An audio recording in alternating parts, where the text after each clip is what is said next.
colleagues, and thank you for joining us to this.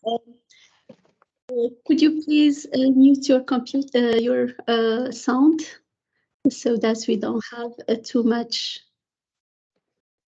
interference?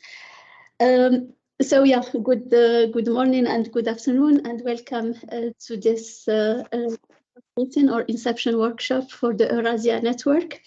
As you know, we have already initiated some activities in the network through mainly one in-person workshop that we had in Almaty, and it's a pleasure to see many of you that have attended the workshop. I'm also happy to see some new ones. So welcome to this Inception workshop. My name is Fatim Zara Taibi. I am the global coordinator of the CBIT Global Support Program. So this is, as you know, a project that is funded by Jeff, implemented by UNEP, and executed by the UNEP Copenhagen Center. So I will have the chance to introduce you the project a little bit more in details a bit later. But for now, I would like to give the floor to our director, Mr. John Christensen, director of the UNEP Copenhagen Climate Center, for some welcoming remarks. John, please. Yeah, thank you very much, Fatima Zara, and welcome to all of you. I can't see all of you on screen right now, but I hope sort of to stay on for a while and hopefully catch up while you work. My voice is a little rusty today because I have a cold, but I think it's going to be okay. But let me first of all welcome you to this first workshop. I just learned that you have actually sort of had a sneak start to the activity, so that's good, because some of the other networks are maybe a little bit ahead of you. But I mean, at the UNEP Copenhagen Climate Center, we've really been working on capacity strengthening and rebuilding on national reporting for, I say, more than a couple of decades, from first national communications onwards, and since Paris also moving then on to the new transparency decision and following up with first the Initiative for Climate Action Transparency that was launched already in Paris, and with the Jeff CBIT program that we got involved in very early on together with the Jeff Secretariat. So we're very happy to manage that CBIT-GSP support program, and now have almost all the 11 sub-regional networks fully operational. So we see the networks really as a crucial component in the efforts to support countries in building the data collection, institutional structures, and so on that are required to have the transparency on the national climate efforts and on the NDCs, so you're able to report them credibly back to the UNFCCC. And for me, transparency is really about the credibility of the Paris Agreement. It's fine to come and do your pledges and say what you're going to be doing, but if you can't prove what the results have been afterwards and they actually did what you said, you lose the credibility of the whole structure. So with the first BTRs due in 24, there's a real need to accelerate action on both accounting and reporting. And I know you're all very active in doing that. So I hope that networking can kind of stimulate, facilitate, and also make things move faster. I think with the modalities procedures agreed in Glasgow 2 years ago, the guidance is quite clear. It's not easy to do, but it's also a first time, and we see how it goes. But what we also hope is that if we do a good BTR and the whole enhanced transparency, that can hopefully also facilitate more ambition in the next round of NDCs that are due in 25. Because when you learn that the results of what you've been doing is actually coming out and you can do it, and it is at least a stronger foundation to discuss if you can do more. I know there has been sort of additional elements added in the process around Article 6, loss and damage. Now we have a decision on trying to move that forward in Dubai here in a couple of weeks. So that will, of course, compound into the reporting, both for future accounting and reporting. On the UNEP side, we're just finishing the emissions gap report, and I'm one of the editors of that, and that will be launched here on the 20th of November. And that clearly demonstrates the need both for really rapid action and increased ambition, because we are way ahead of where we should be on the emission curve, and there's a long way to talk about 1.5 and even 2 degrees. So we have a really tough challenge ahead of us, and I think the global stock take process that will be completed in Dubai will confirm this. I've seen the drafts coming out and so on, but it will hopefully also be able to stimulate the ambition and also the action and the financial support that should be forthcoming to help all this happen. But that's maybe just the framing, and I hope you're going to have a really productive first workshop in this Eurasia network, and that you'll be able to really to make a difference for the reporting efforts in your countries and beyond. So thanks a lot, and thanks to the Jeff also for trusting us with the platform. Thank you, Fatima. Thank you very much, John, for these welcoming remarks and also for putting things into context. As you have mentioned, the emission gap report has just been is going to be out in the next couple of weeks, and the news, as you said, are not very good. The adaptation gap report has been launched last week, and all of us here have been into depression a little bit after we have heard what's the outcome of it. So hopefully the results also based on the global stocktake that is being finalized during the COP will incentivize parties to do more. And the ETF, the transparency framework, is really the backbone that would help in really showing us where we are and what needs to be done to move forward. So thank you very much for that. And it's my pleasure also to introduce our colleague from Jeff, William Holness, called also Billy. So if you hear me call him Billy, then it's the same person. So Billy is joining us from Jeff and will also be giving us some welcoming remarks on behalf of them. So Billy, you have the floor. Good afternoon, colleagues, Fatima, John, colleagues in general. As you mentioned, Fatima, my name is William Holness. I also go by Billy. I'm part of the Jeff, the capacity of coordinating the global efforts around the Capacity Building Initiative for Transparency, or CBIT. And I've been participating in a couple of sessions already, given that the platform was already launched in June.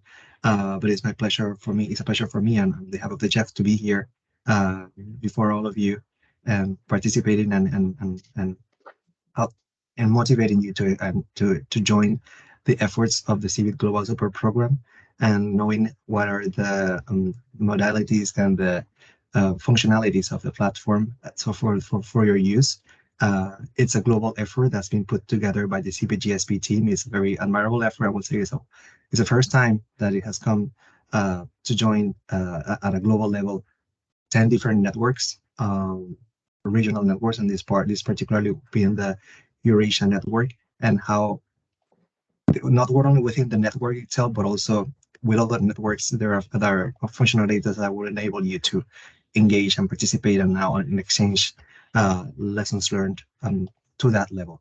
So I think in practical terms, it is a very good opportunity for all the communities on climate transparency around the world to consider this as a one-stop shop for your needs around climate transparency and the challenges set forth by the Enhanced Transparency Framework, given the context that John Christensen already mentioned very well, given the timelines that we have around the global stocktake and the first BTRs. Something also that will be great to mention is that with the CBIT-GSP, we're currently even including countries that do not have active CBIT projects. So it's an invitation, an open invitation for all countries, regardless on their status of their CBIT project, to join these communities of practice, and so they can take advantage of the opportunities that the effort provides. Not to mention also that we also take advantage of this opportunity to remember you all that there is a new replenishment of Jeff 8 funds for CBIT projects for those countries that are yet to access CBIT projects. There are still plenty of funding, so it's an opportunity for you to engage. There are plenty of lessons learned at a national level and at a global level as well, to exchange experiences. We have the agencies also very capable of delivering results on CBIT for those who have not engaged yet. But we also have the opportunity to engage with countries that are finishing or already finished with their first round or CBIT projects. We call it countries that have graduated from CBIT projects. There's an opportunity to engage in a second round of CBIT projects. And we are also receiving such requests already from different countries. So we will also like to take the advantage of letting you know that CBIT is pretty much alive and it's ongoing. You will not be using your Jeff Star allocation resources for this. So it will be set aside resources from the Jeff. So it is also good to mention that you will not be compromising other resources that you might have or other needs around the portfolio of the Jeff. And with that in mind, I would like to just to wish you a very fruitful session, and I will be here to answer any questions or that you may have, and I'm pretty sure it will be a very good opportunity for you to learn what is inside the platform. That they have many functionalities now, and we are happy to see it active, and we thank all the UNEP UNEP CCC team for putting it together. Thank you very much, Billy, for this introduction. And it's great, actually, that you have mentioned the possibility for a CBIT-2 for those countries who have finalized their first CBIT project. So this is a question that we get a lot of the times, and we know that countries are not aware of that. So hopefully now the information is out, and for those who are about to finish or have finished their CBIT project, to think about applying for a second phase of CBIT. So thank you for that. Before going ahead, I would like to invite you to have your camera on so that we can take a family photo, and then we can proceed.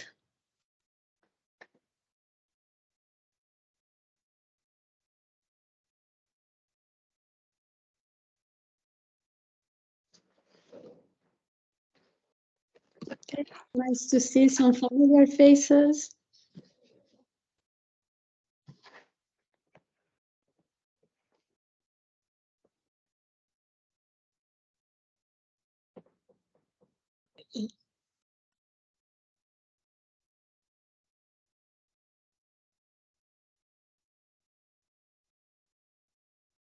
Okay, my colleague Ketsiwe here has taken the picture, so I would like to take the opportunity to introduce part of our team. So, of course, my colleague Ketsiwe that you see in the screen in the red sweater. And then, of course, you know her all, our network coordinator, Slajana Bundalu. So I think I don't need to introduce her. You have been all in contact with her through various activities and also the capacity need assessment. So now, before going a little bit more specific to the network, I would like to give you just a snapshot of the project, what it is, and where we are currently with the various activities. Slajana, if you could please give me the right to share. I've already provided you with the right to share. No, I don't have it. Just a second.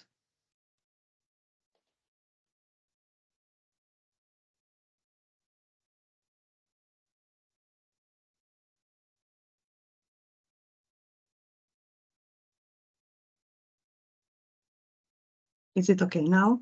Yes, thank you.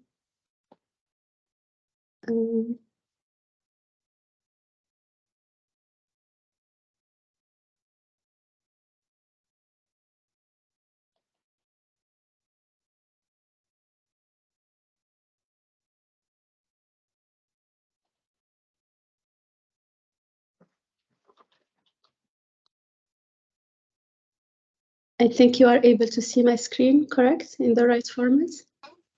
Yeah, it works. Yes. Okay, perfect. So yeah, the project name, we always have trouble with the project name because it's such a long name, but it's called the Capacity Building Initiative for Transparency, the Global Support Program, or in short, the CBIT-GSP. So I hope that after this meeting, then everyone can get the name correct. Then So basically, the project, as I mentioned before, is funded by GEF, implemented by UNEP, and executed by the UNEP Copenhagen Climate Center.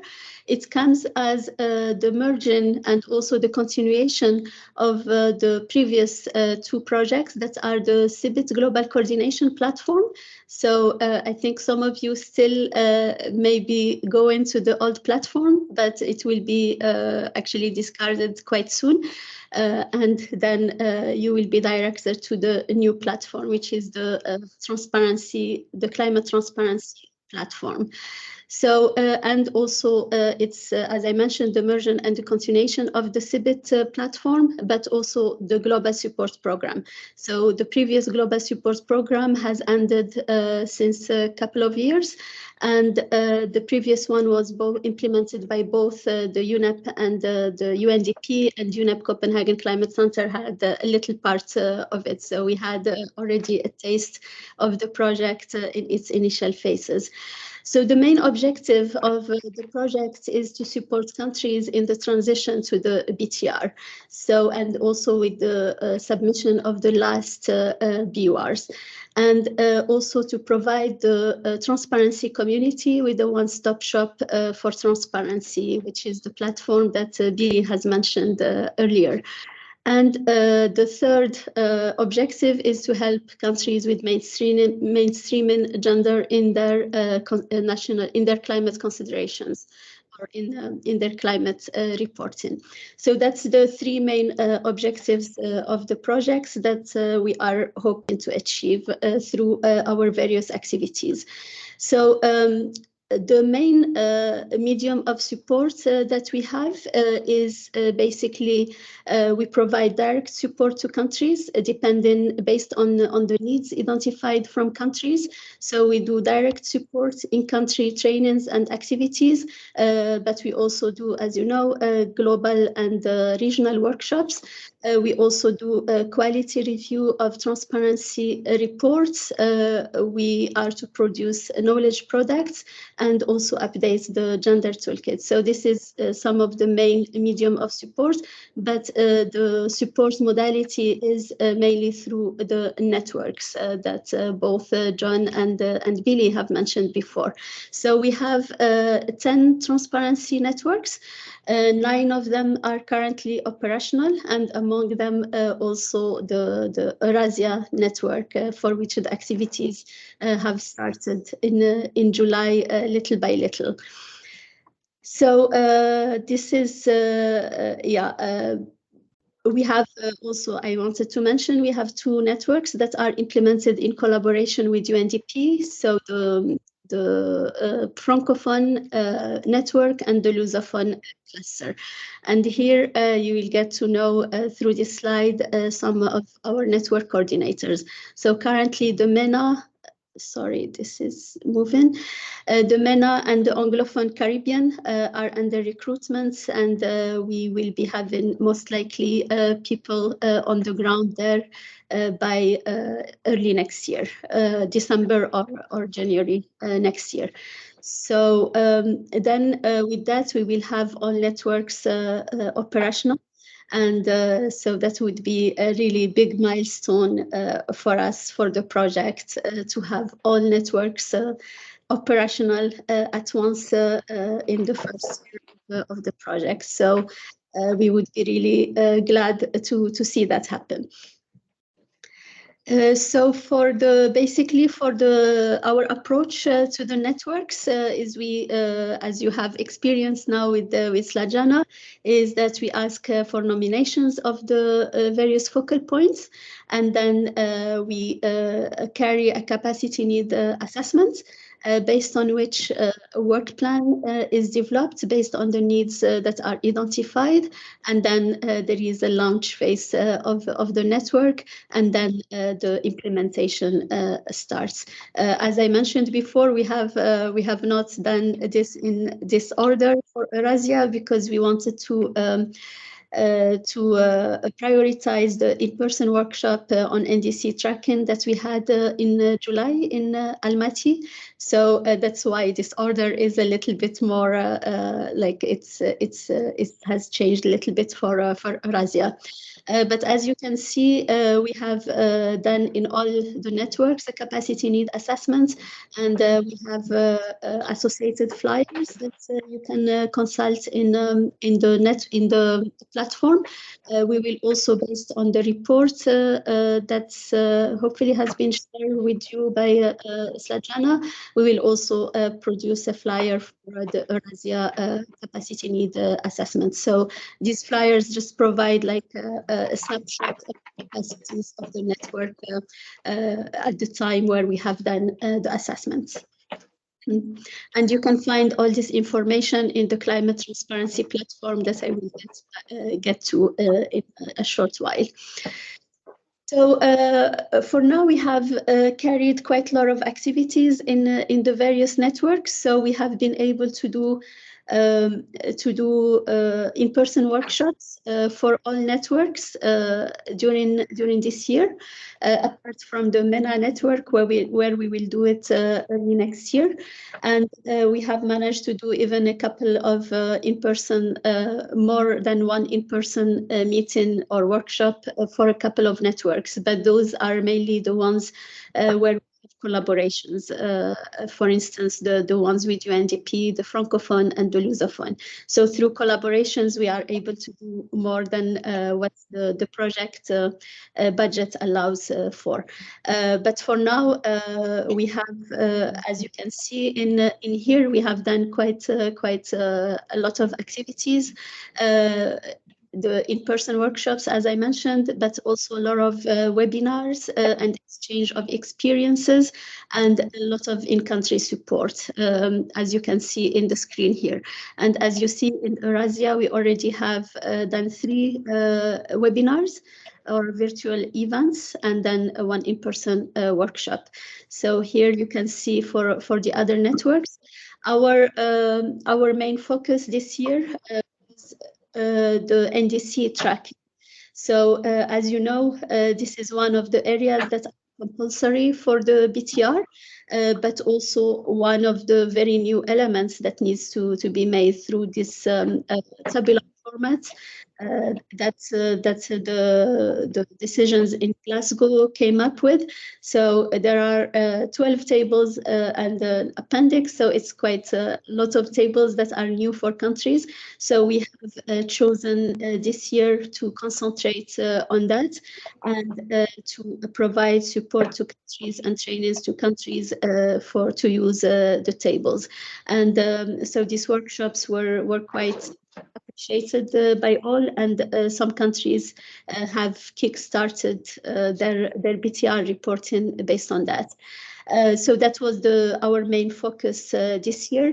And in terms of in-country support, we see that most countries are requesting also NDC tracking, but also a lot of the kind of the more I wouldn't say basic, like to have the base for both inventories and mitigation analysis through IPCC guidelines trainings and also modeling tools trainings. So we have done quite a few of them in terms of in-country support. We are also focusing on helping countries to plan for the implementation of their BTRs, and we have a collaboration with PATPA and the FAO that have developed a BTR roadmap tool. So we are collaborating with them to support countries start really with the planning of the implementation of their BTR, because we have noticed that even if some countries have received funding, it is a little bit hard to get started and know what to start with and how to get the job done, basically.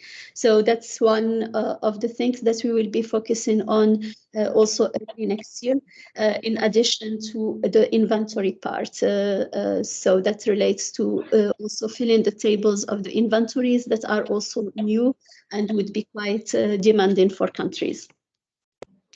But Slajana will go a little bit more into details in the work plan, especially for the Eurasia one in her presentation a bit later.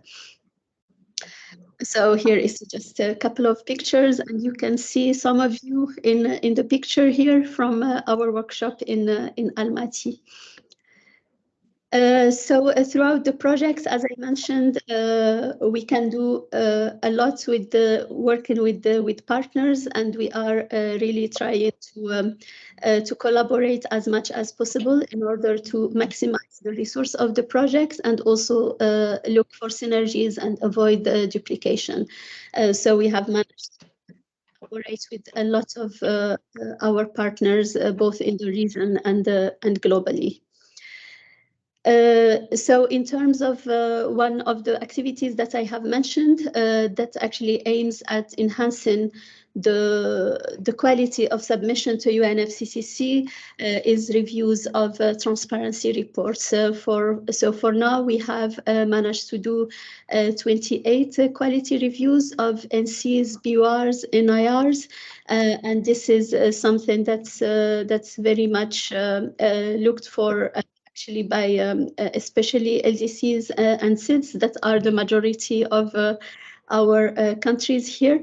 However, this is an activity that is offered to all. So if you feel you would like to have an initial review before submitting to UNFCCC of your last BURs or NCs and of your BTRs, you are welcome to get in touch with us. You could either get in touch with us directly or through your implementing agency. So either the UNEP, UNDP, or the FAO, or any other implementing agency that you are working with. And so here, then this was about the first part that helps countries providing support and capacity building countries proficient with the BTR. Now we move to the second part or the second objective of the project, which is to provide a one-stop shop for transparency to countries. So for that, we have developed this climate transparency platform. And Slajana, if you could please mute the people that are not muted, because there is a lot of echoes. Yeah, okay. Thank you. So we have started the process of the platform last year. Towards the end of last year, we had the requirements from Jeff, but also we have consulted with various stakeholders, with countries, with the various agencies, with all that are having interest in a platform, in a transparency platform, but also that were users of the previous platform, the CBIT platform. So based on that, we have gathered all the requirements that were expressed, and based on that, we started the development of the platform that took quite a few months, and then we were able to launch the platform during the SBs in Bonn last summer. So the platform was launched, and the main functionalities that we have currently in the platform is to provide a global overview of transparency. So there you will find all information that relates to transparency. We are updating that little by little. So you will find knowledge products, not all of them, but we are trying, now that the platform is developed, we are trying to populate it as much as possible. And we have also all informations on projects, on CBIT projects that were already in the previous platform. But the new thing now is we have also information on enabling activities, so BURs and NCs. So this is a new that was not there in the previous platform. And of course, we will have, once the BTR start coming, we will have also their BTR project, but we already have BTR projects actually, because many of them have been already approved by Jeff, as Billy has mentioned. So we have now they're all informations on projects and their status of implementation. We also have one of the main functionalities is the coordination among support providers. So we have a page for different agencies to be able to coordinate the support that is provided, and have a calendar of activities, and also a calendar of or like a schedule of knowledge products, so that we don't duplicate our efforts, and then our work is a little bit more synergetic and better sequenced in the year, but also to see opportunities for collaboration. We have also one of the main functionalities is the peer-to-peer exchange. So we have created communities of practices where countries, project focal points, and all transparency practitioners can exchange on any theme they like with regard to transparency. So this is something that is currently operational, but we are looking for ways to make it a little bit more attractive. So please, if you have any ideas, do let us know. So as the current page, we are trying now to improve it, and we will have another release of the platform in the next month or so with the new functionalities. Also, one of the main functionalities as well is the request for support.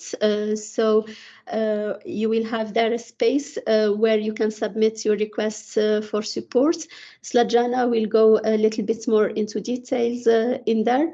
The idea is to be able to have all the requests for support that are centralized there, and then so that we can also see which organization can provide what support. So to have like a centralized platform, hopefully for support, and then to get various support providers to respond to the requests. So this is, we have currently a page that we are trying to improve so that it can fulfill this function. So each of the networks also has its own page in the platform, and of course Eurasia is no exception.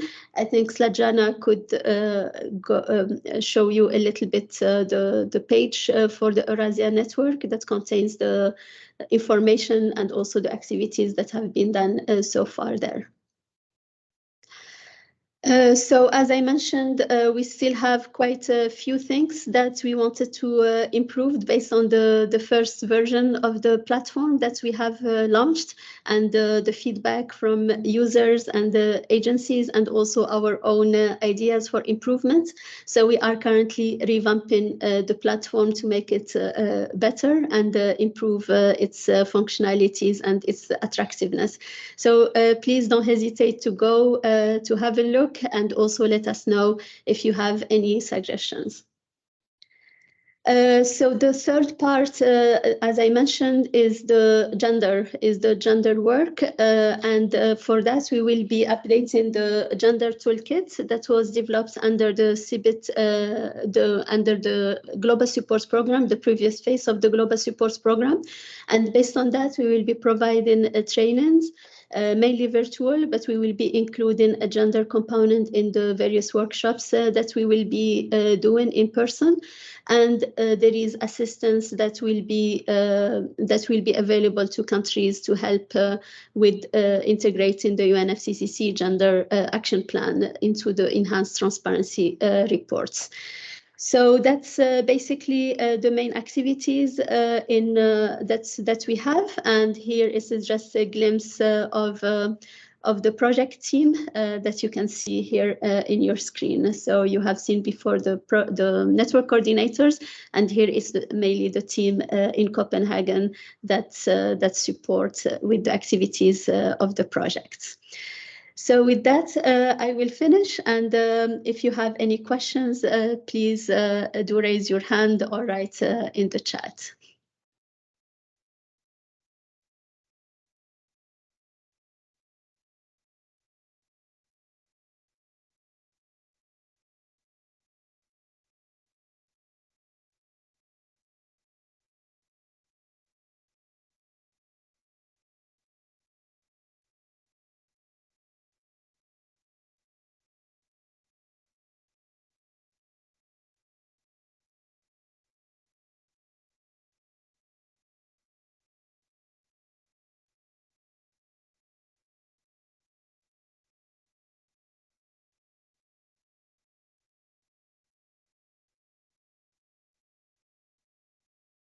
Fatima Zahra, you are muted now.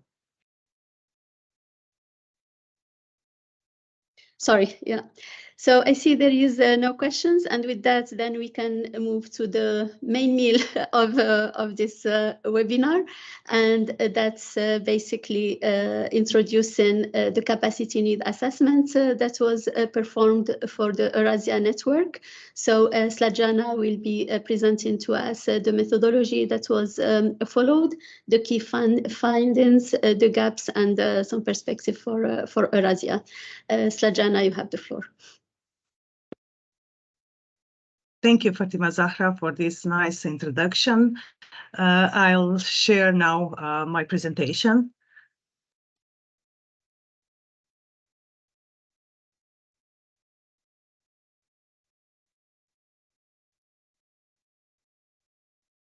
Can you see it on the screen? Yeah, okay, thank you.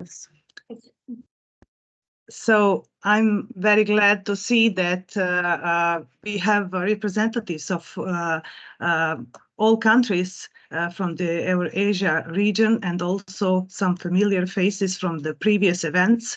So I'm really glad to see you here, and I hope that we will continue to work on this good mood, I would say.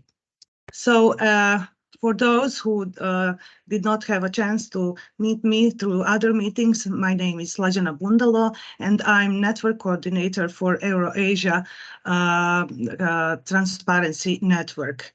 So in the previous period, actually from May to August this year, we have implemented kind of the survey in order to assess your needs and your capacities in order to report in accordance to transparency provisions and requirements. The survey was answered by almost all countries. So methodology basically that is used for that is online questionnaire, also some referential check and desktop studies that we used, different data that are already published about your transparency reporting or your current national communications and other transparency report, but also I would like to thank to the countries that with whom we have additional consultations, and they answer to all our additional questions. So now we have, I would say, full answers and full picture of your transparency system in the countries of the Eurasia. So the online questionnaire consisted mostly and focused the main ETF enhanced transparency framework areas such as GAG inventory, NDC tracking, adaptation impacts, including loss and damage issues, and the support needed and received, but also many questions were related to assessment of your institutional and technical capacities, as well as issues of mainstreaming gender into the transparency reporting.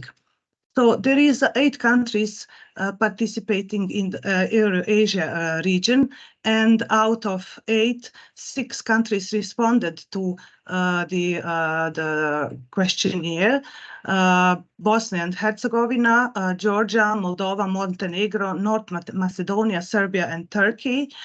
And the responses were mostly provided by UNFCCC focal points or their representatives, which are mainly from ministries of the environment.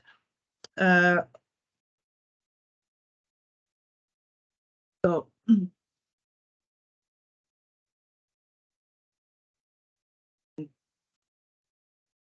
just a second. So within the process in parallel, we asked the countries to appoint the focal points for the CBIT project. So all countries actually appointed their focal points, and they are mainly coming from the ministries of the environment. Particularly for Albania, focal point is from Ministry of Tourism and Environment. For Bosnia and Herzegovina, from Hydromet Institute. From Georgia, Ministry of Environment, Protection and Agriculture. Moldova nominated focal point from the Ministry of the Environment. Montenegro also from Ministry Ecology, Special Planning and Urbanism.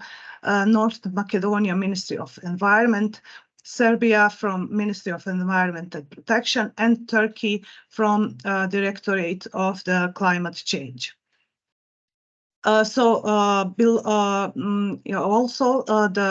We asked countries and they nominated their respective experts for the 4 fields of the ETF. So also we can say that we have 4 national teams for direct work with the CBIT Global Project in the future.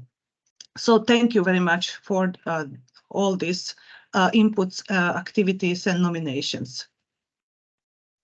So when we speak about overall transparency system and its status in Eurasia network, most of the countries responded that they have good transparency system in their countries, which is, I would say, mainly because of their experiences for a long time, I would say, in preparing of the national communications, BURs, NDCs.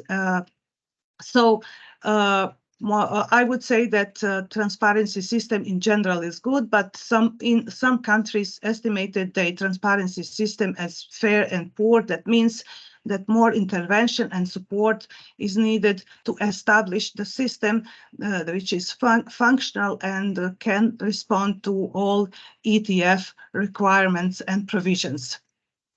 So on the left side of the screen, you can see an overview of already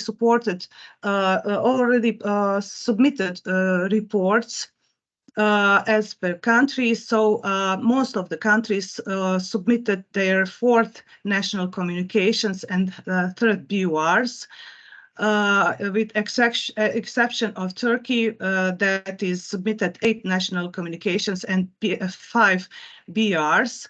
So Albania submitted 1 BUR, Bosnia and Herzegovina 4 national communications and 3 BURs, Georgia 4 national communications and 2 BURs, etc., etc. You can see at the screen all information. Also, Serbia, I would just mention that they are prepared and developed their 3rd national communications and 2nd BUR, and documents are under submission.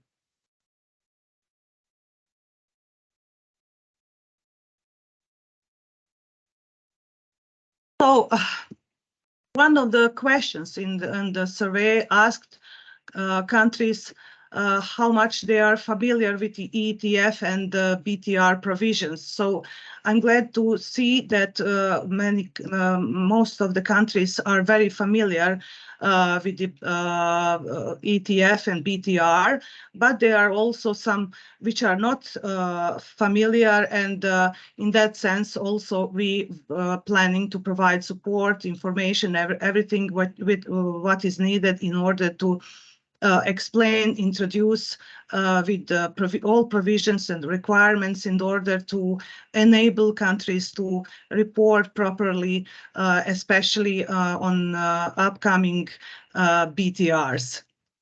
When I mentioned BTRs, most of the countries already applied for the funding for projects for development of the BTRs. 7 countries are applied, and already 5 countries received approval of the projects. So funding has been approved for Bosnia and Herzegovina, Moldova, Montenegro, Georgia, and Serbia. So we expect information from the countries, whether they are already started with implementation, what are the maybe some challenges at the beginning, and to respond to any need in that context.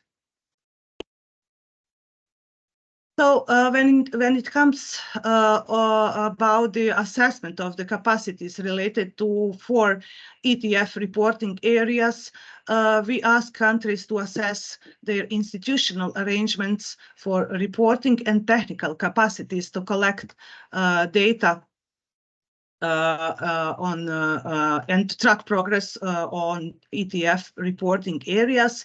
So as you may see at this slide, the situation is not so good. So because most of the countries are estimated or scored their institutional arrangements like fair or poor. Only field which is estimated by 3 countries as a good is GHG and inventory, and I would say that is because of the previous experiences through the national communications and BURs, but other areas are estimated as a fair and poor, and significant support would be needed in that sense.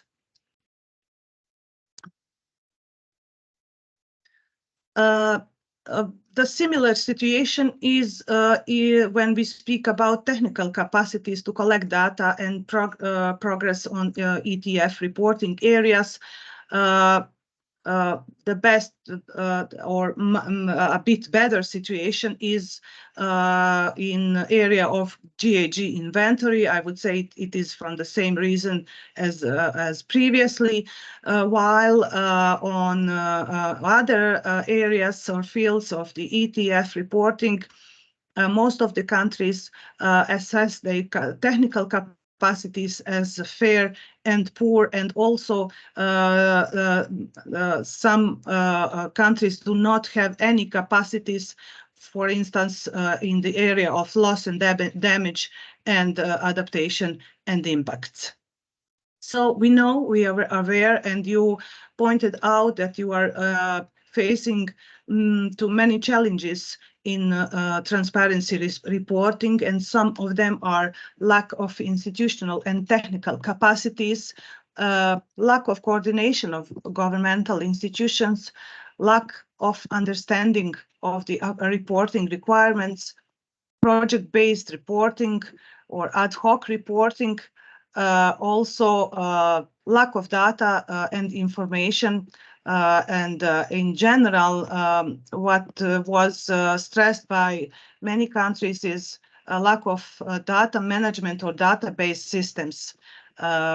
Also, the countries have a limited training opportunities on transparency and capacity building on transparency is not sustainable. So it's mostly based on ad hoc project base.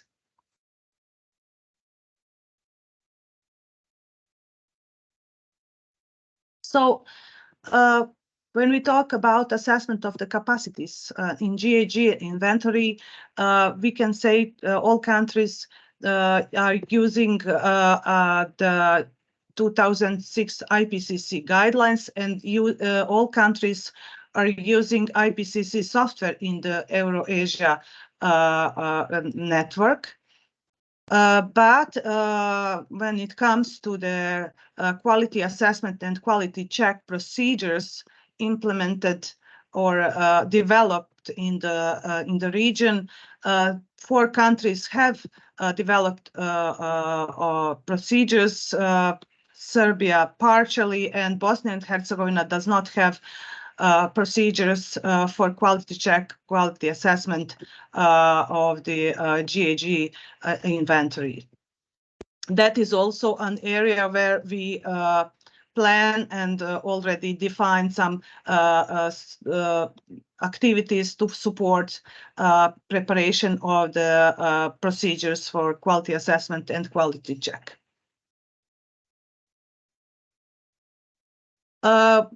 when we talk about modeling tools that countries use for the NDC, there are different modeling tools. Mostly countries are using LEAP.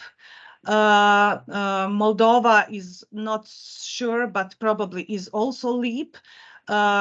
North Macedonia using Markal. Serbia is using different models, and also Turkey use Times macro model. Some of the countries are already identified indicators to track their NDC, because we asked that question because of the NDC is core part of the BTR that is under preparation and will need to be submitted until the end of the next year. So NDC is really in the focus, and it's of huge importance that countries have a properly developed indicators to track their NDC goals and achievements. So Georgia, Moldova, Serbia, and North Macedonia have already defined and identified NDC indicators for tracking of NDC, while Bosnia and Herzegovina and Turkey did not.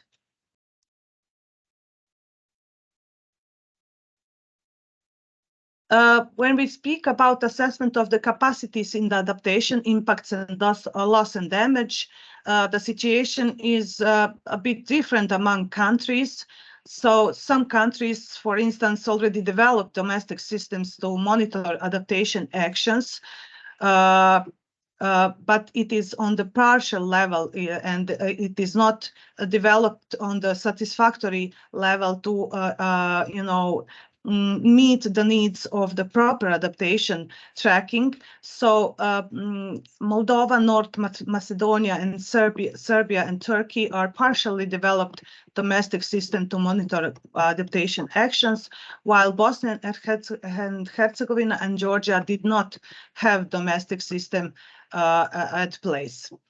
Also, we know that through some other programs and projects like GCF readiness program, some countries from the region were supported in development of their national adaptation plan, NAP.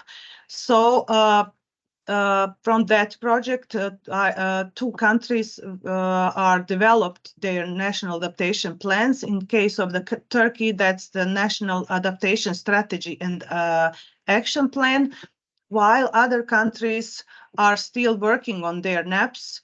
These are Georgia, Moldova, North Macedonia, and Serbia, and did not submit the final NAPs.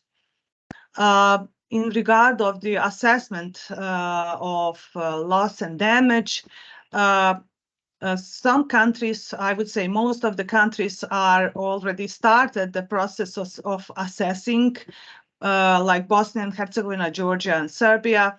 North Macedonia has initiated the process. Turkey is about to start, and Moldova did not start the process of the assessing of loss and damage.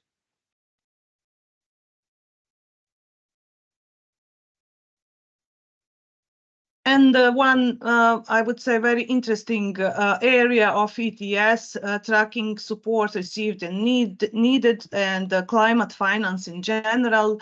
So we can say that most of the countries do not have a system to track climate finance and support needed, or it is not at the satisfactory level.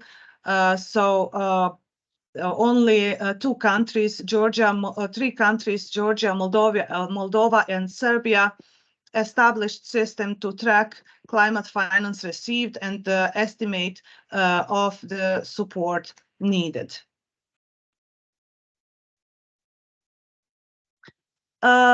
When it comes to the gender mainstreaming, I would say that the situation is quite good in that activities, and that fact that almost all countries from the region have nominated UNFCCC official gender focal points means a lot, but only Moldova does not have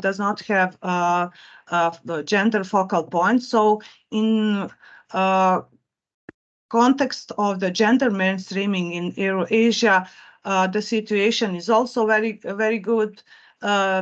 They support the gender equality through their transparency report. They use sex disaggregated data, and they have developed dedicated gender indicators, but also within the activities through CBIT-GSP, we also will continue to work with the countries with their focal points by establishing a group of practice to meet each other and to exchange our experience and to further mainstream gender equality in the transparency reports. So, what are the key messages or key conclusions that we can take from this assessment or of the capacities and the needs in the context of the enhanced transparency framework, reporting requirements and BTR provisions, etc., etc.? In general, all countries are well familiar with the ETF, but significant support is needed to build institutional and also technical capacities to understand all ETF requirements and to be able to report through BTR. This year, BTR is highly prioritized, and which is visible through answers and through your activities. 5 countries already initiated process. Actually, they have approved the projects for development of BTR. So we expect to hear your experiences, to ask for questions, to ask for support in any of areas of the BTR or MPGs, modalities, procedures, and guidelines. So some of the main challenges in the region is data management. Many countries stressed that they have issues with the data management, with the data collection, with the IT systems to manage data, etc., etc. So we will give our best to share maybe some good or best practices in that sense. Also, the insufficient institutional arrangements are also stressed as a challenge, and also technical capacities, but particularly capacities for NDC tracking. When we speak about specific fields of the ETF, we can say that GHG inventory is not highly prioritized by the most countries. I've already said it is mostly, I would say, because of the previous experiences with the national communications and BURs, but also there is need specifically for LULUCF sector expressed by Montenegro and Georgia. Also, the NDC tracking require capacity building for all countries, especially for projections and modelings, and for countries that did not still develop the NDC indicators. In regard of the adaptation and impacts, support to monitoring and the adaptation action is vital. And as we can notice from your answers, most of the countries do not have developed an M&E for the adaptation. So lots of work will be needed in that part of the ETF. Also, reporting on losses and damage. Most of countries assessing loss and damage, but also there are some that did not start it yet with the process, and support will be provided to them in order to learn from other countries and to establish their systems in that field. As I said already, tracking support needed and received, tracking climate finance is something which is very interesting to all countries. It is prioritized by most countries, especially in terms of climate finance tracking systems, which we know some countries from the region have already established some systems, but most of the countries do not have it in place. So there is potential for exchange of experiences and learning in order to establish system to track this data. So an overview of all support needs is presented on this slide. As you can see, the support is needed in the most of the fields of the ETF. So most of the countries expressed the need or all countries have a need for support in the sector of adaptation and impacts. I would say that relates to the monitoring and the development of the adaptation indicators. Also, loss and damage is needed. All countries need support in that field, but also there are some specific needs. For instance, Bosnia and Herzegovina needs capacity building on ETF in general, the same as Montenegro, North Macedonia, and Serbia. Also, Bosnia and Herzegovina needs support in GAG inventory, as well as Georgia, Montenegro, North Macedonia, Serbia, and Turkey.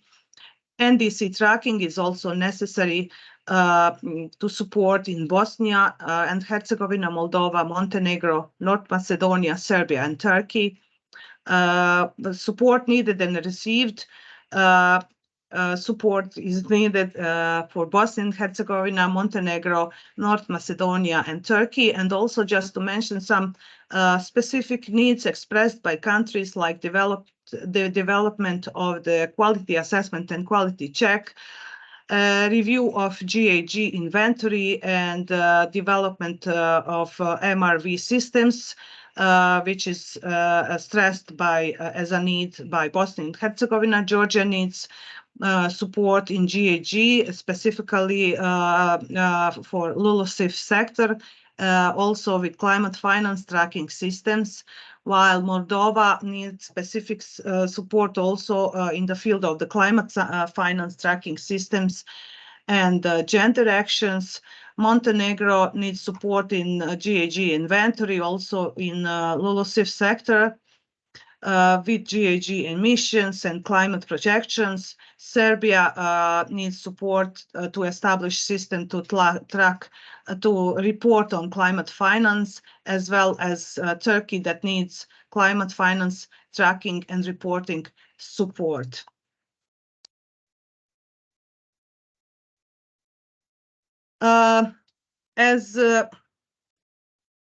Through your answers to the survey that we have implemented, you already stressed some needs, and I have, as you saw, we have summarized it within the report, and I would like to stress here that in our climate transparency platform, we have a specific area, or as you can see on this slide, button for request for support, this green light green color.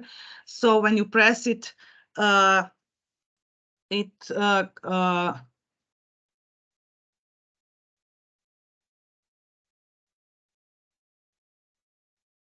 leads you to the next page, where you can see here the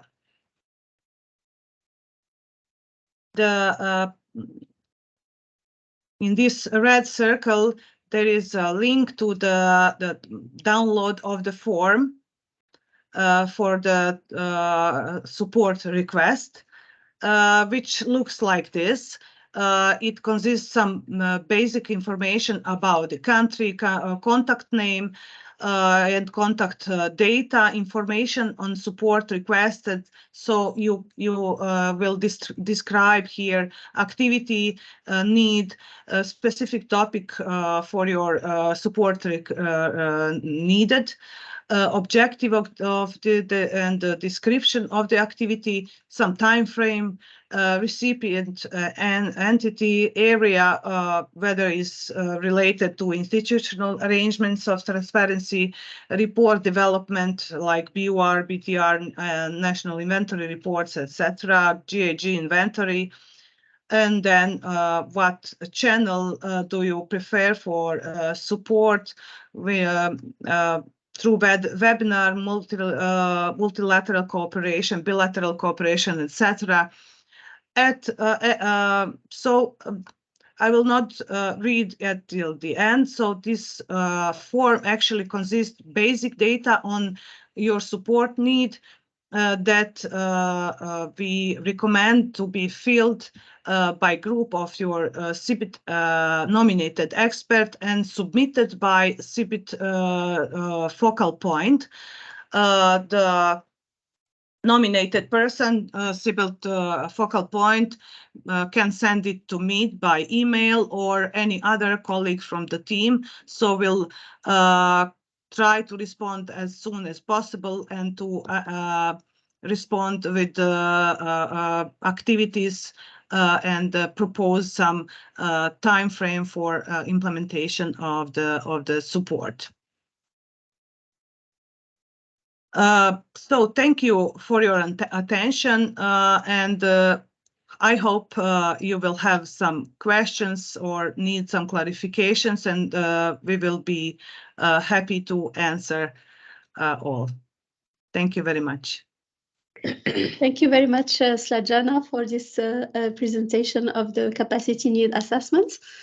The floor is now open to questions, but before, just to avoid any confusion, basically the support for the request for support form is to be filled by the CBIT-GSP focal point, so not the CBIT focal point, not the CBIT project focal point. Yeah. So, yes. To be clear, exactly. Clear.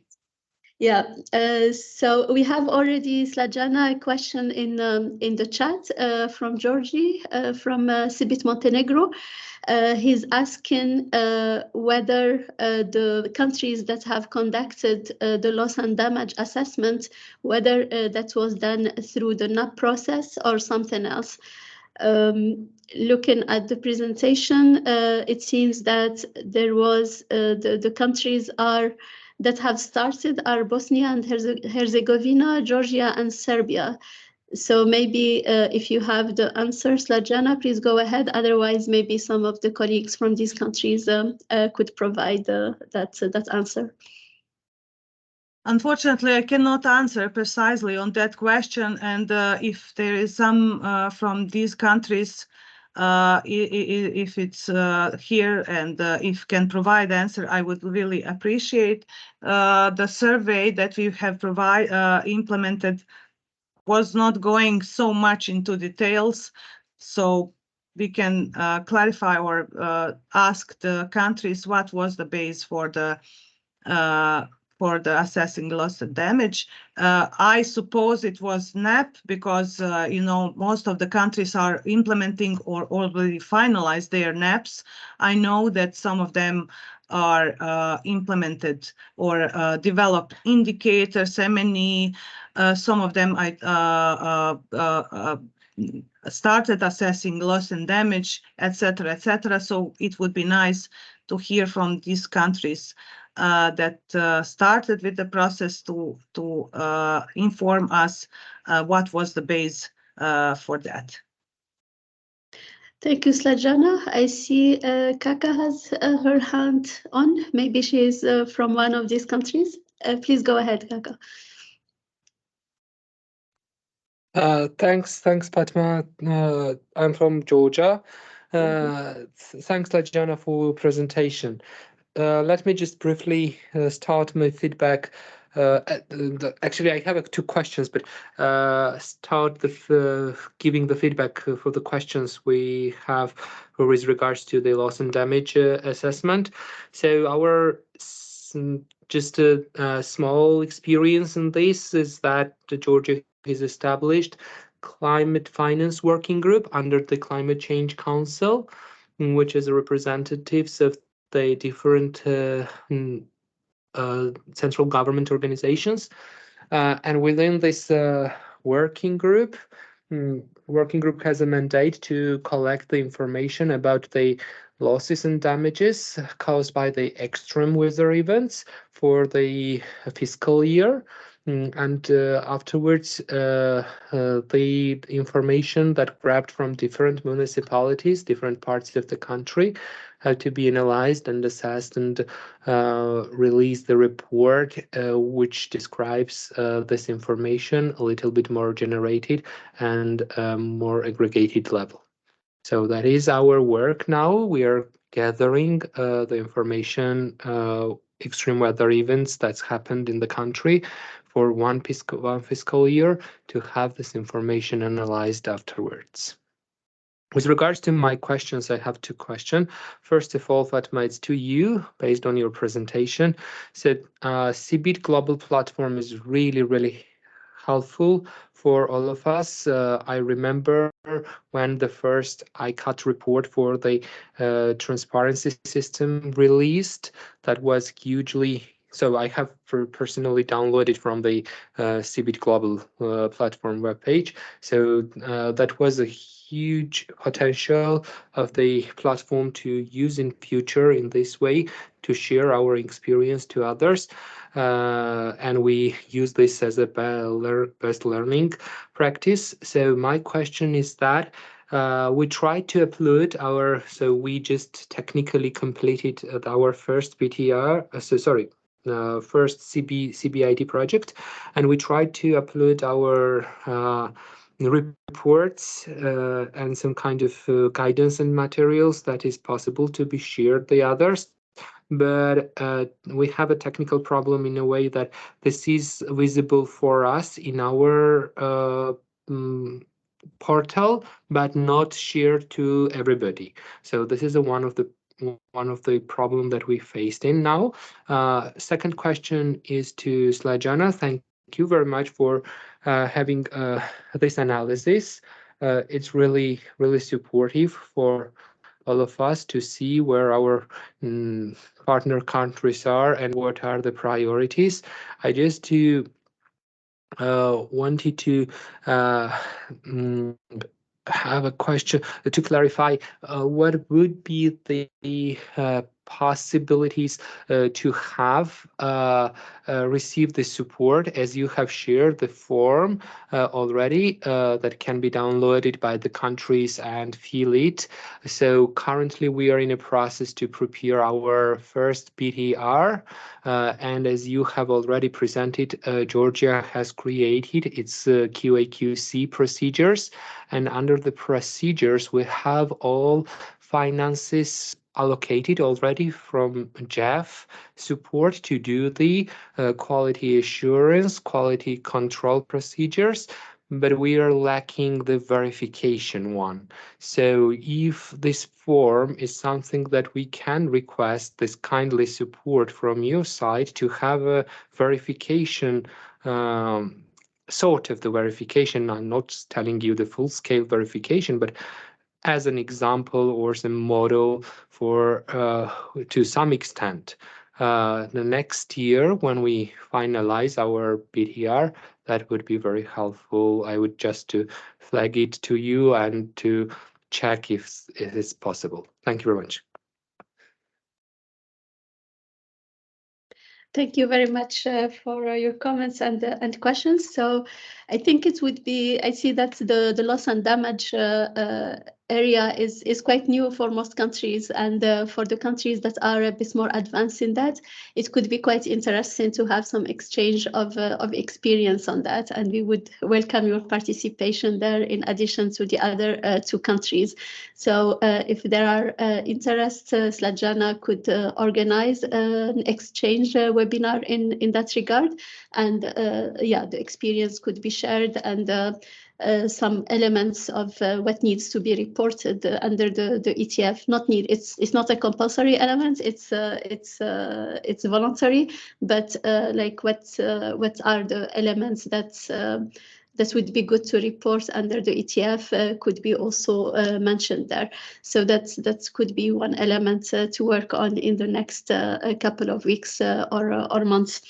With regard to the platform, I'm glad to hear that you find it useful, and we are doing our best to improve it still.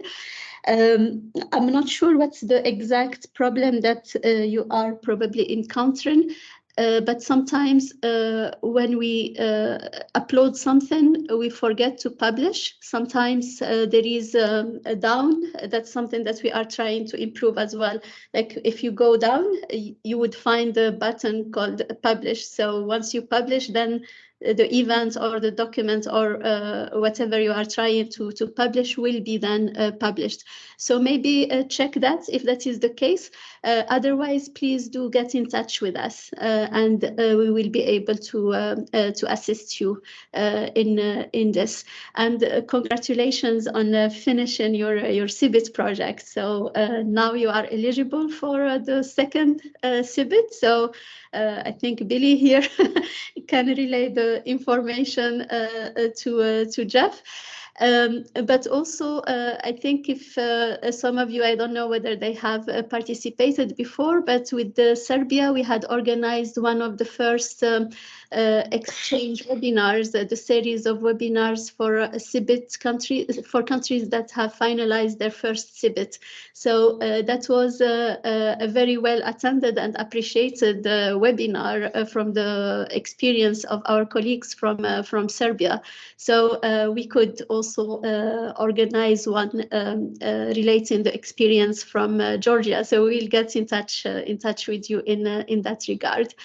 I will let Slađana respond to the last question, but I don't know. I see Billy has his camera on. Maybe you want to have a comment on the CB2 or? Thank you, Fatima Zora, and thank you, Kaka and colleagues from Georgia for your intervention. Very good presentation, Slađana, overall. It's very informative to see where our needs are not unique to this region, the set of countries. We have seen it, some consistency around other networks as well. It's good to see where we're perceiving that we will be receiving more requests for support in different areas. In particular, those are new, like loss and damage, or that have been unattended in the past, like support needed and received, and so forth. So thank you very much for your feedback. It really gives us a direction or to see where these needs are and where we can build more capacities that are useful for your to address your current needs. Yes, I just want to make a very brief comment on CBIT-2. As I've mentioned before, it's there are countries that are eligible that have already finished their CBIT-1, and they have passed all the terminal evaluation processes with the JEF. After the completion of the first CBIT projects, are eligible for a CBIT-2 project through the work with the agencies that of their choice to move forward with it. So please don't hesitate, don't wait too long. I know some of these resources are required to sustain the capacities built with the first CBIT project. So the idea is to have a perfect perfect overlapping within the two of them, the first and the second CBIT project. So please don't take too long, and the opportunity is there and very much welcome. Thank you very much, Billy. Slađana? And just in regard of the support request and your need for the verification, please just fill the form. I'm here to support you during the process of the filling form also, but what I recommend is to sit with your team and define exactly what is your need in that context. And we are very much eager to respond to your request. As soon as you submit it, we will be able to respond you soon. Thank you, Snejana. There is a question from Per in the chat. So thank you, Per, for the question. Yes, Snejana will be presenting soon the work plan, so you will have a better idea of what is planned. But it's also to keep in mind that it's a provisional plan, and countries could change their priority, and it is a living work plan, so we can adapt as per the needs of the various countries and colleagues involved. There is another question from Pavlina, please. Thank you all. I am coming from Macedonia. I do not have a question, but I do have a suggestion based on the input from Billy. So we have finished our CBIT project, and we were really struggling to find good terminal evaluator because it was a really new area of implementation. So some countries were more lucky in finding knowledgeable person as evaluator, some were not. So I'm suggesting that you maybe consider introducing a CBIT evaluators database within your platform, because I think that would be really helpful for other countries, because the CBIT projects are the only ones that are undergoing terminal evaluation. So usually enabling activities do not undergo terminal evaluation, and it's really important to have as evaluator someone who understands the issue, because I think that we have spent more time in explaining the activities and the processes rather than in undergoing the evaluation itself. So this is something that would be very valuable to the countries. And I am also wanted to thank you for introducing this knowledge management product section in the on the platform. It is something that would be also very useful for the countries, but I would also recommend for you to maybe set a couple of criteria that these knowledge products should fulfill in order to be let's say determined as knowledge products, because not only publications are knowledge products. So I think that section would be also very valuable, and I would like to thank you all for the presentation and the information presented today. It was really valuable for all of us. Thank you. Thank you very much, Pavlina, for this very valuable suggestions. Yes, we will certainly look into this. We have for now, probably if you are familiar with the Global Support Program website, the previous one, we had the roster of experts there. So for now, we have just migrated basically that roster of experts to the new platform. However, we are, to be very transparent with you, we are struggling a little bit on how to update it and what would be the criteria for us to include people in the roster without having a kind of an evaluation, or without endorsing them fully, because we cannot respond to the quality of the work that they would be doing. So that's actually currently the considerations that we are looking at. We have not yet found an appropriate solution to that. And this would apply also to the list of the evaluators that you have mentioned. So we will certainly consider this aspect, and I think it would be very helpful actually to have such a list available. It's just the caveat that we wouldn't be able to kind of endorse or guarantee the quality of the work that's being done. Yes, but also I wanted to bring to your attention that we have also in the platform a space where you can publish the various opportunities that you have. For instance, if you need a consultant or a terminal evaluator, or that you could publish that in the platform, and maybe that would give it a little bit more visibility than if it is in I don't know, a local website or something like that. So just take that also into account, please.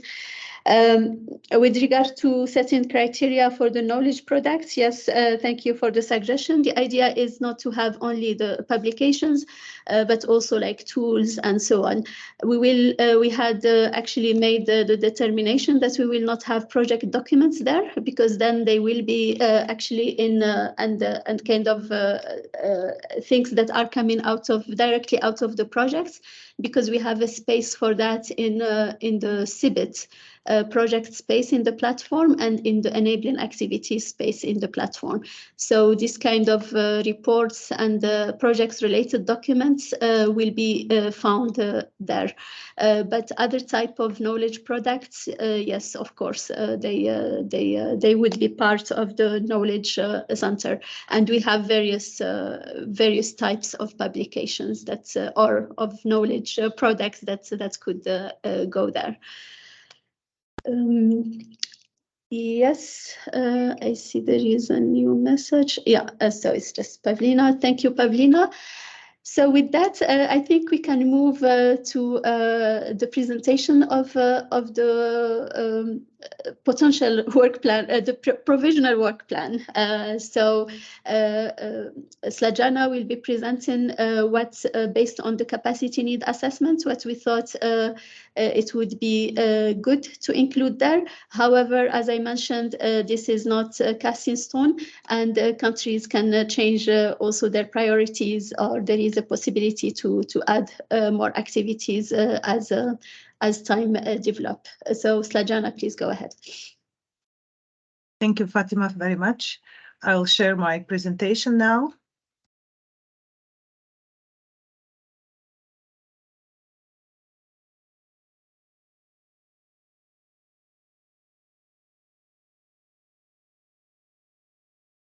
So can you see it? Thank you very much. So based on your identified needs identified in the survey and through this questionnaire, we have prepared a tentative work plan for 2003 and 2004 year for global, regional, and national activities on capacity building for transparency for the Eurasia network. So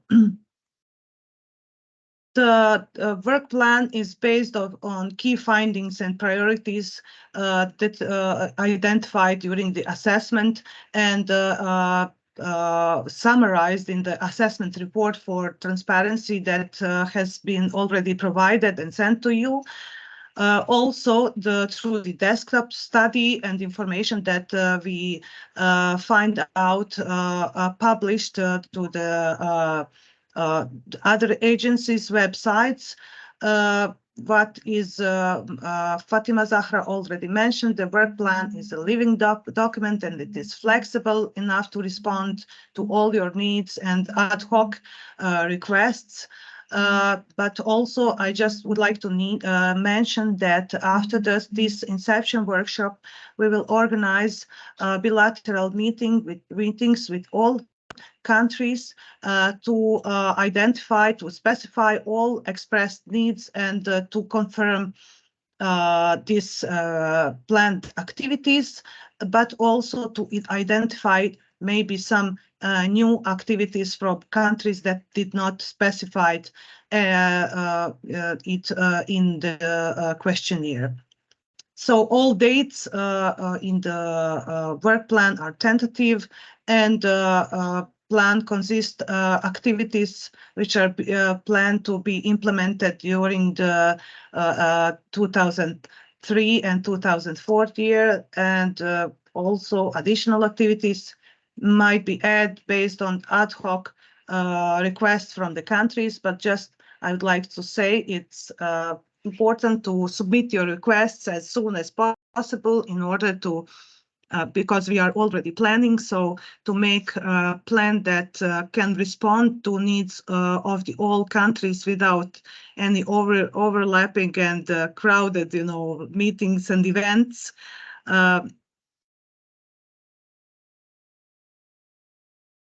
So basically, this is the proposed work plan. With the first section is related to regional activities, which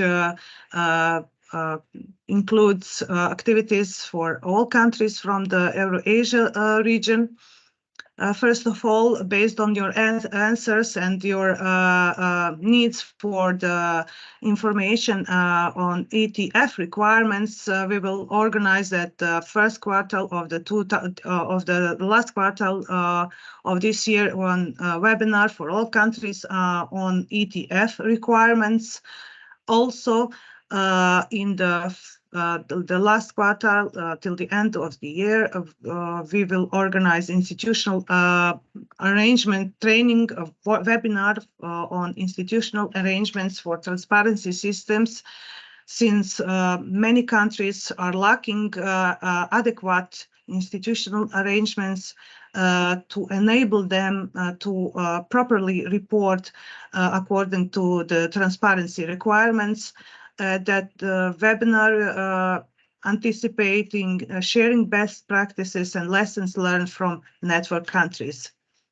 In the first, at the beginning of the next year, we plan to organize a thematic workshop with the subject, with the thematic issue related to support needed and received, to analyze and to provide information on reporting requirements for support needed and received, and to share best practices in tracking climate finance. Also, at the beginning of the next year, a workshop will be organized in order to identify NDC tracking and reporting requirements and needs. That will be an introduction workshop, and it will include experience sharing. Also, at the first part of the next year, webinar on transparency system and data management will be organized, including best international practices in establishing of data management or databases for the management or collection and management proper data flow necessary for transparency reporting.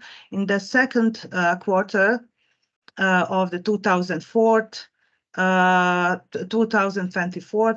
we will organize introductory workshop on adaptation and impact, where we will be speak about definition of the M&E and the determination of indicators, specific indicators for adaptation tracking. Also on domestic system, establishing of domestic system to monitoring and evaluate implementation of adaptation actions, and also that will be opportunity to share some best practices and regional experiences from NAP process that are already finalized or are ongoing within the region. Virtual workshop also will be organized with the subject of to speak about, to learn about loss and damage, which basically will be an introduction to the concept and the reporting of damage, loss and damage within the BTR. Then follows presentation of the updated gender toolkit for BTR. As Fatima Zahra already mentioned, we are planning to work and to cooperate with the countries to mainstream gender issues to strengthen the role of the gender within the enhanced transparency reporting framework. In that sense, also, we will continue with some activities. Actually, we'll organize a virtual meeting on mainstream gender and climate transparency, which will be actually a meeting of the gender community in Eurasia and exchange of the good practice.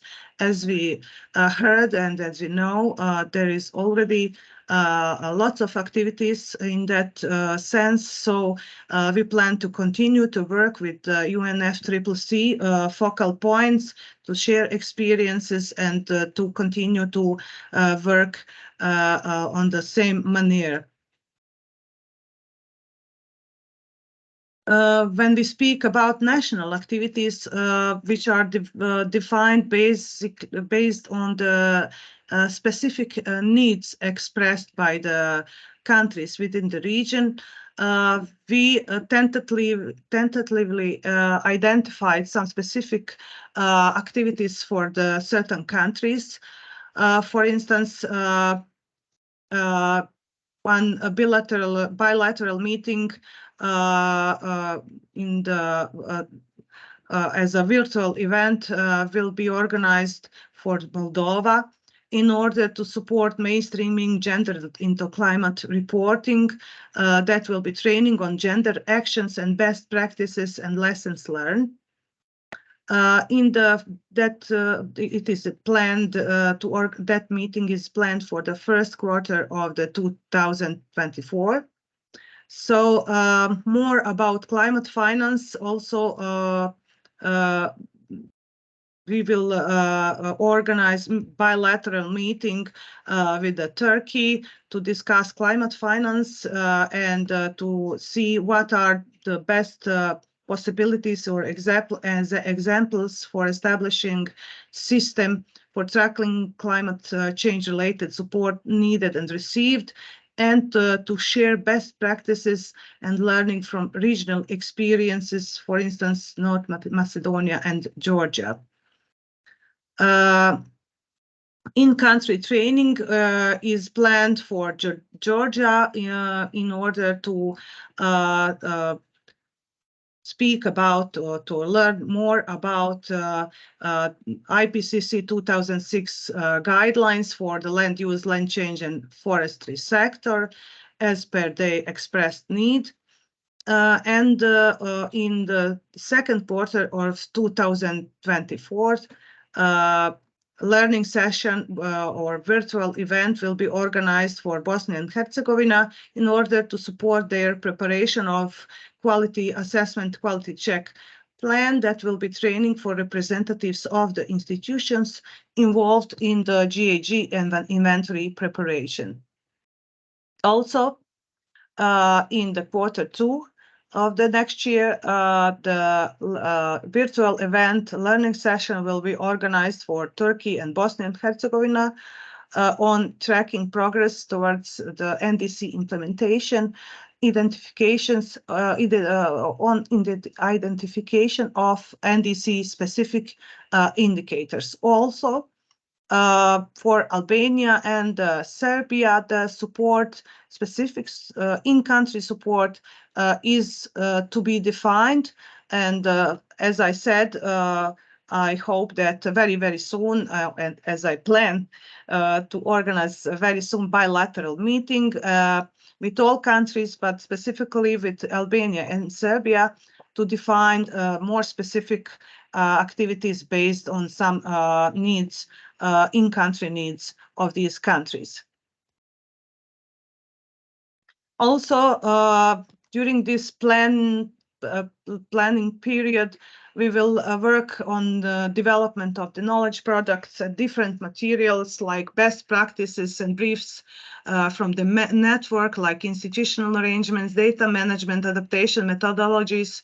And we already know from the communication with you that there are many very good examples that can be shared with the other countries from the region. So we will try to capture that lessons and share with the network. Also, one brief on key decisions from COP27 and COP28 will be prepared, and also all other relevant material related to transparency reporting, BTR,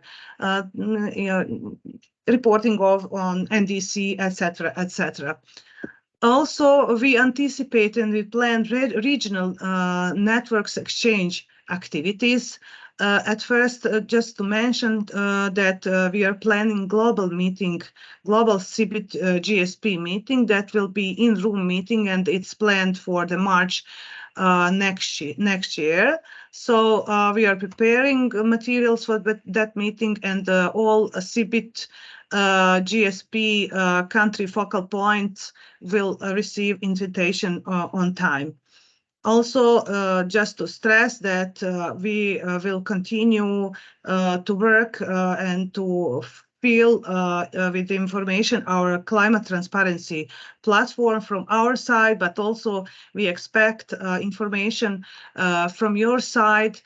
We expect question, exchange of experience. We expect discussions within the network forums, communities of practice, etc. So Fatima Zahra also already mentioned some features of the transparency platform, which is actually, as she said, as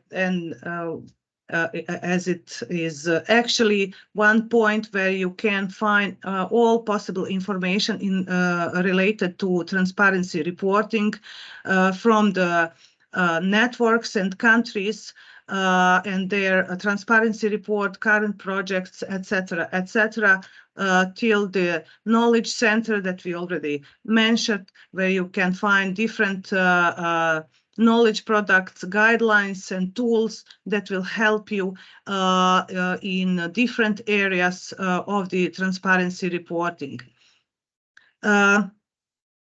Also, I would like to stress here, as you can see, request for support is highlighted here, so please use it, and I expect your request very soon. I'm not sure whether I will go. This is of course, the link to the platform, but if I go to it online, it's very slow, so I'll keep this on this way. I just would like to ask or stress importance of all country focal points, transparency practitioners, and your country experts to register here and to be in order to be able to use all these features. I know that there are so many informations. I would, especially for instance, news and events, where you can find information about the planned events and also some events that we already had in the past few months. And if you you can find there many interesting presentations in relation of the NDC, NDC reporting, defining NDC indicators, reporting tables, CTFs, etc., etc. So what is good here is that if the event was online, there is recording, so you can always access to the recording and go through whole presentation and inform and get last information on field that you are interested specifically in. Also, there is an opportunity for the experts to find experts that you need for implementation of your project, especially for the BTR sections now, which will become more interesting since the deadline is approaching. Also, there are information about all agencies that are involved and working in the region and all around the globe on transparency issues. And with most of them, we are already working together and trying to align our activities in all regions. You can find all details on countries and the names of the CBIT focal points that you can contact directly, etc., etc. So I warmly recommend you to use this platform and because you can find there many information that would be very valuable for implementation of your transparency reports.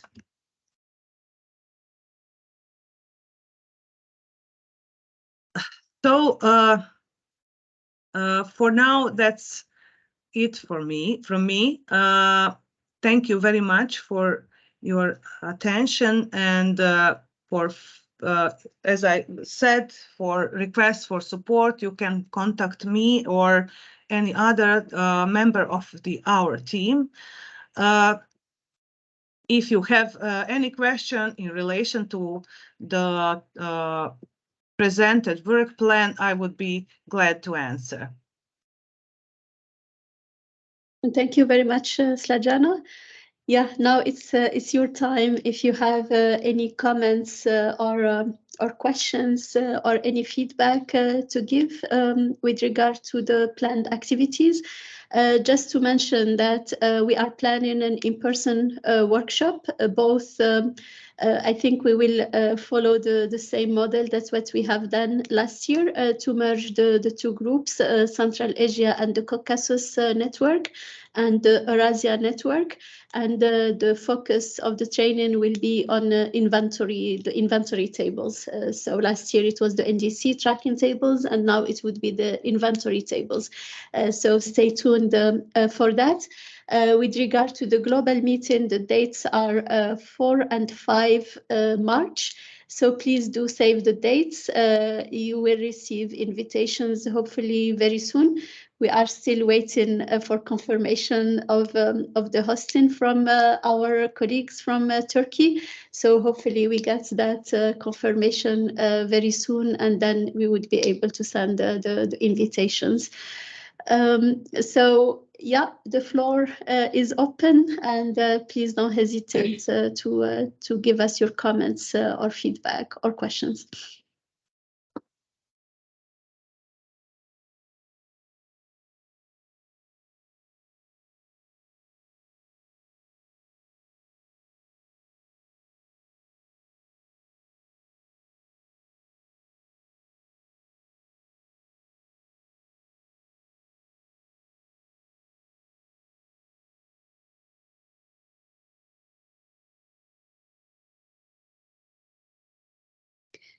It seems there is no feedback. Shall we understand that you are happy with the activities that were planned for your own countries? In addition, of course, to the main activities at the regional or the global levels.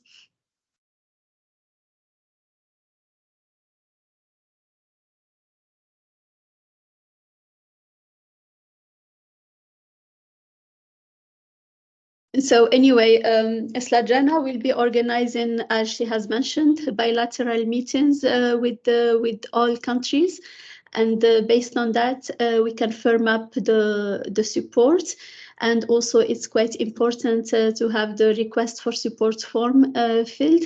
because that's basically would firm up a little bit more and give us a bit more ideas on the needs and target much better the support, because now, as you can see, it's just headlines based on the need assessment, but it would be very helpful to go a bit more into detail, so to tailor the interventions based on the exact needs that would be expressed.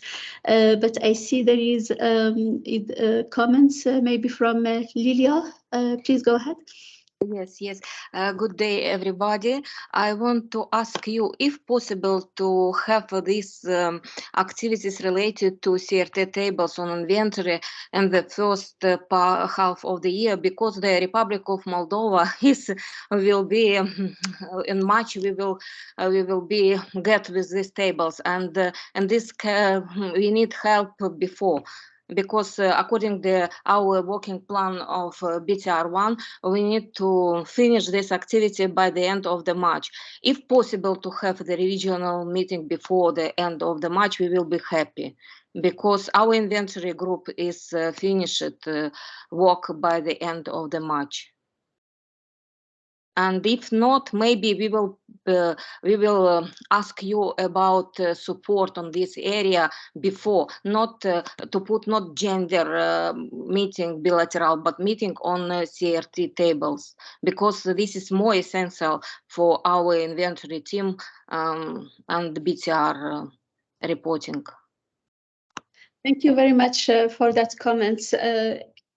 It would be very difficult actually to organize the meeting in the first trimester of next year, because as I mentioned, we have the global meeting, and in conjunction with the global meeting, we have also training for 3 networks that's already planned. So we were planning to roll out the other trainings after that. But by all means, the support can be provided on a bilateral basis. So please do not hesitate to get in touch with Slajana, and both of you can discuss what's the exact need and when it would be more appropriate, and then we would be happy to assist you accordingly. Thank you a lot, Fatma. Thank you. Thanks, Lilia. Lilia is also the name of my niece. So I see a question in the chat. So it's from Per, our colleague from the European Environmental Agency. So he sees good opportunities for collaboration. So we will be very glad to collaborate with you and do some activities together. And someone has a question for Per. So would you like, Pavlina, would you like to go ahead? Yes, thank you. So in the last couple of years, a lot of focus has been invested to merge climate and energy policies and planning, and we were able to do that.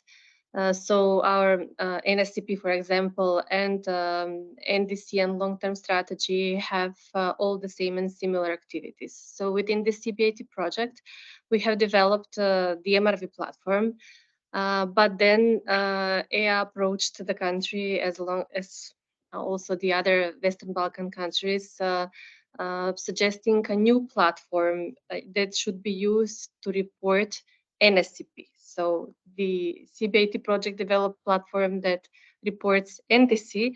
It should be different, but it's not because we have the same actions. So now we have duplication of efforts.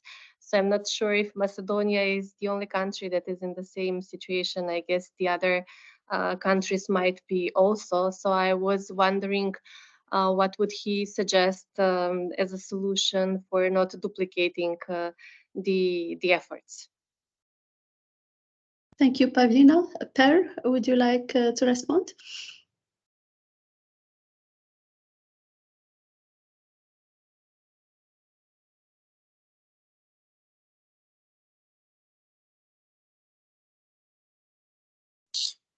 Hello, can you hear me?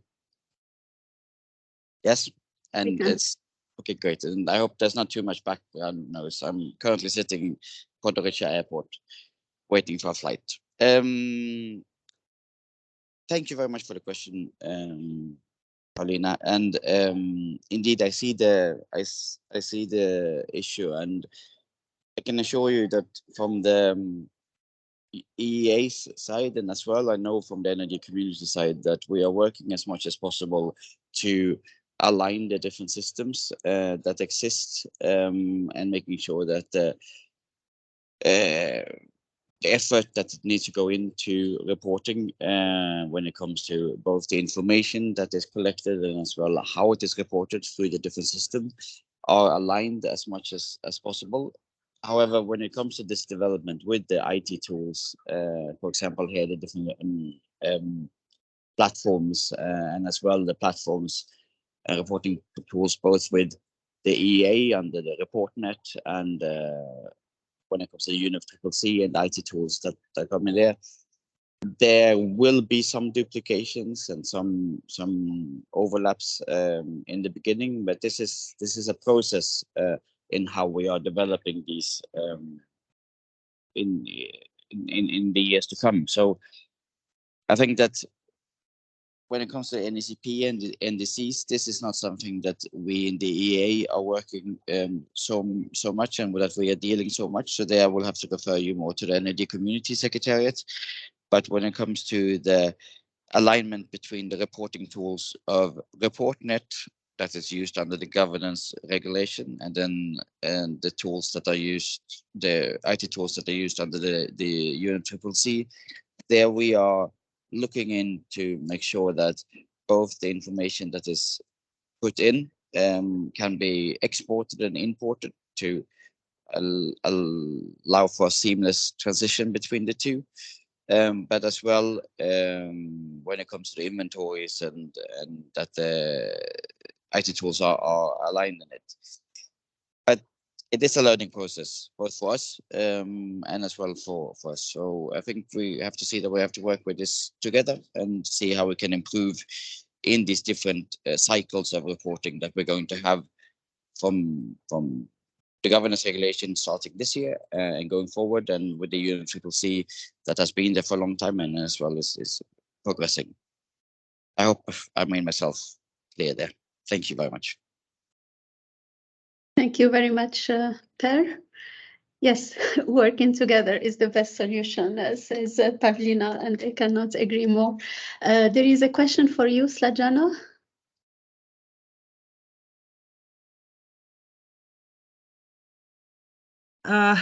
Yes, the question is who is actually answered by instead of the Montenegro.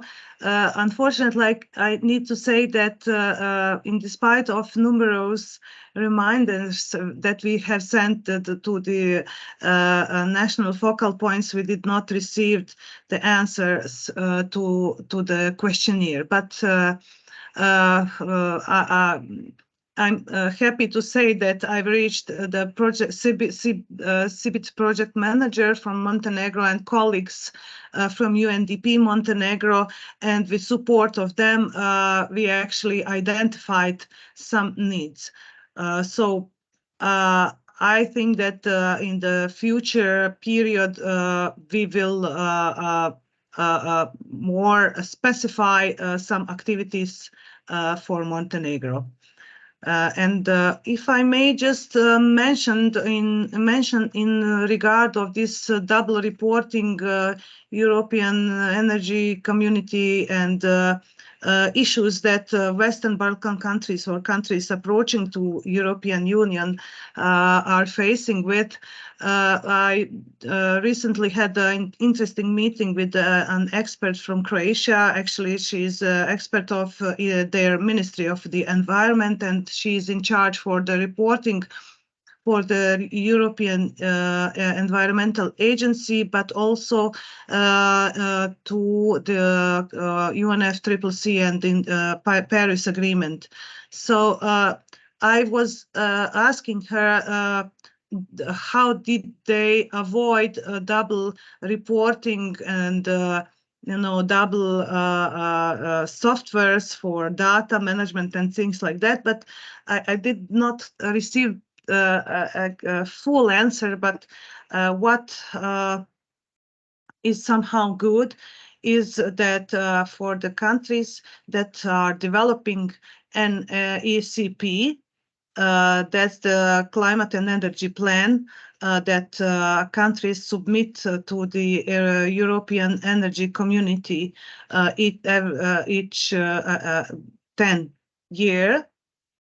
And they report on energy goals or emission reduction goals, which are, of course, aligned with the requirements of the European Union.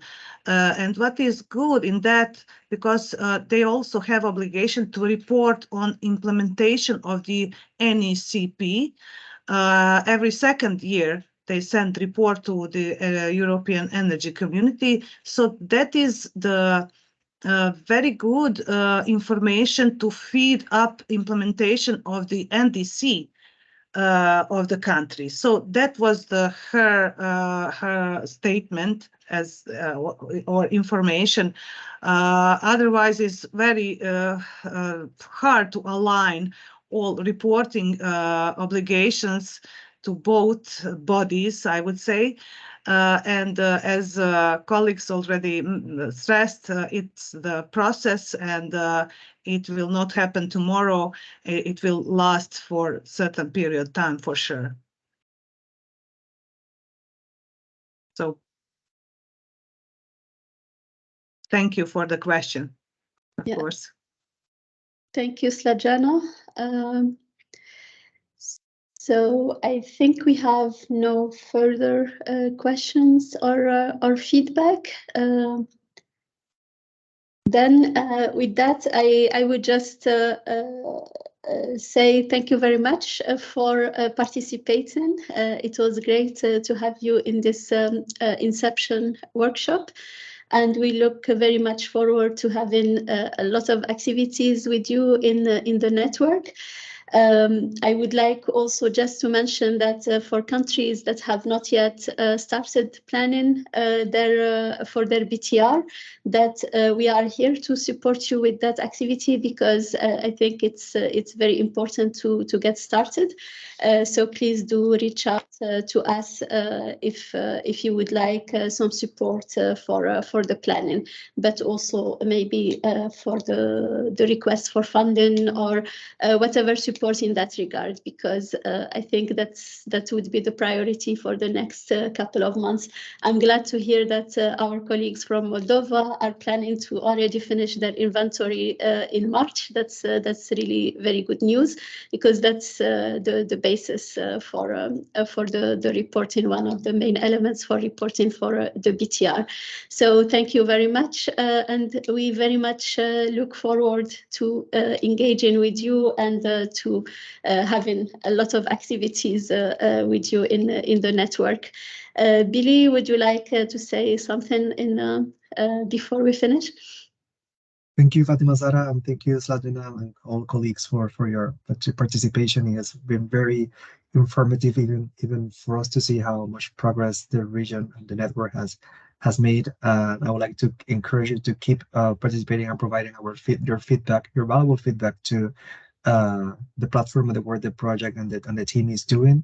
I think everything that you mentioned to us, we take very much attention to it to see how we can better accommodate the needs and requests that you're bringing to us. And as Fatima Zara mentioned, the work plan and the platform itself is a living document and a living platform.